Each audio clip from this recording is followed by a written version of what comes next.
We all float down here. Welcome to WatchMojo.com, and today we're counting down our picks for the top 10 need-to-know IT facts. You'll never see me. For this list, we're taking a look at interesting trivia regarding the 2017 movie adaptation of Stephen King's It.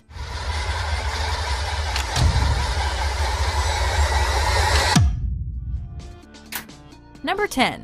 The teaser trailer broke records. There you go. She's all ready, Captain.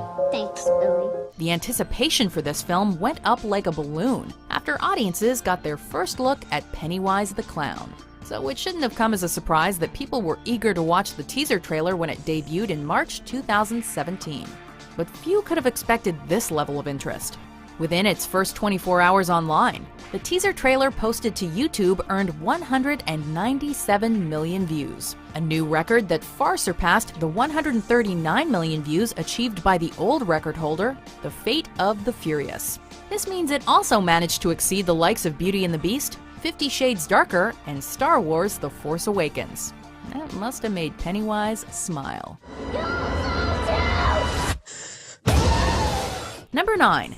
Andy Muschietti regularly posted photos on Instagram. As if hype wasn't already through the roof, director Andy Muschietti generated even more buzz for his movie via Instagram. On June 24, 2016, Muschietti posted a photo of red balloons in his office, indicating that pre-production had wrapped up. A couple of days later, he shared a photo of a director's chair, letting his followers know that principal photography had started in Toronto. Since then, Muschietti has regularly released behind-the-scenes pictures showcasing the film's cast, sets, and props, not to mention some haunting concept art.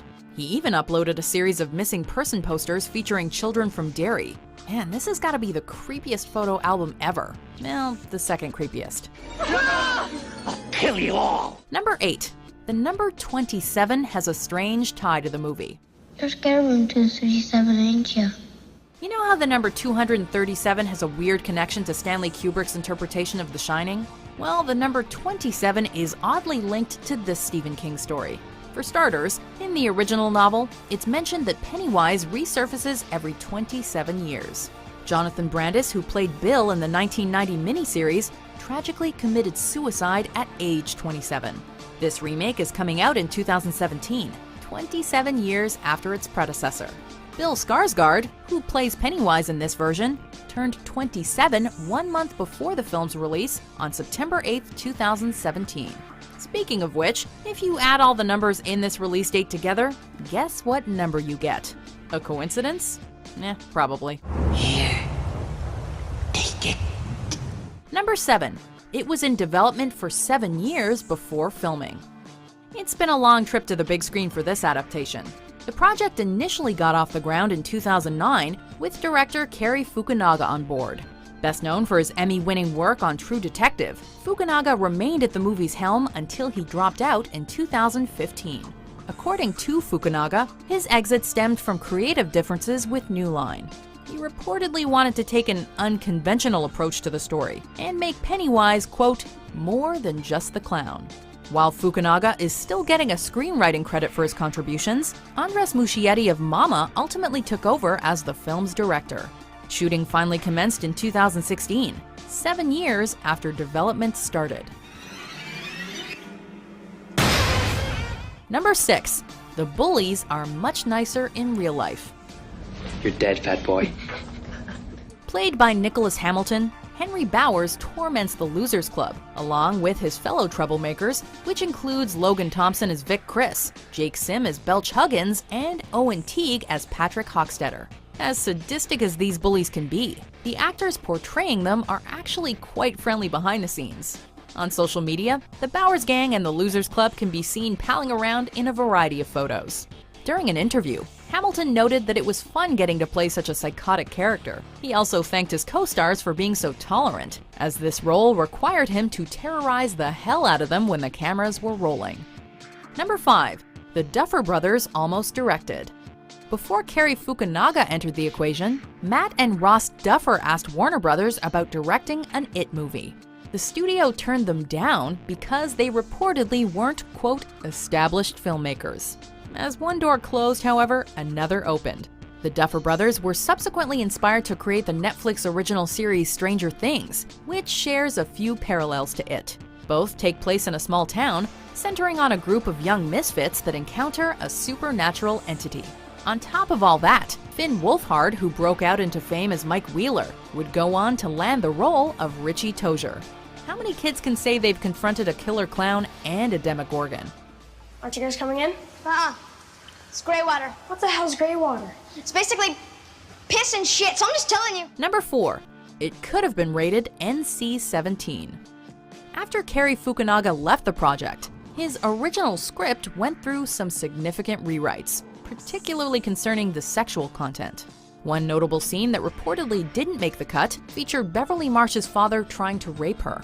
There were also supposedly scenes where Henry Bowers molests a sheep and masturbates all over a birthday cake. Had these disturbing moments been included, there's little doubt that it would have joined the exclusive NC-17 club.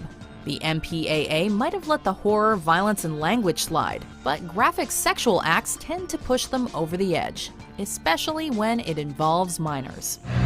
Are you just gonna pretend it isn't happening like everyone else in this town? Number 3. Bill Skarsgård didn't meet the kids until he appeared on set with them. Although Bill Skarsgård was present for much of this film's production, Andres Muschietti decided to keep him away from the young cast when shooting began. Skarsgård didn't even start filming until about halfway through principal photography. When the kids finally met Skarsgård, it was on set during a scene. The director felt that this would help build a genuine sense of terror.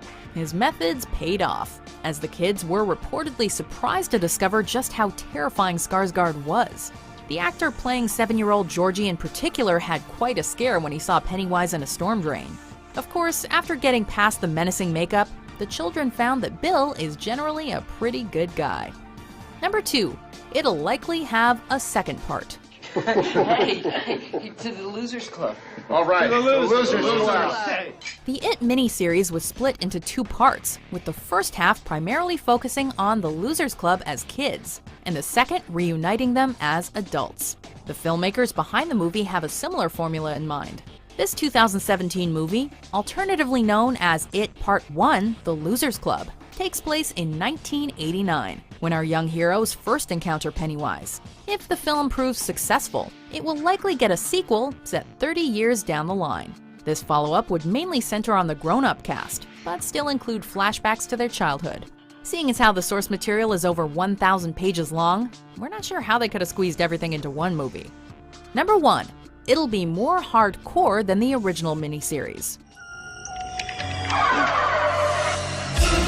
Kiss me, fat boy. Since the original miniseries was made for network television, it had to tone down some of the more disturbing elements of King's novel.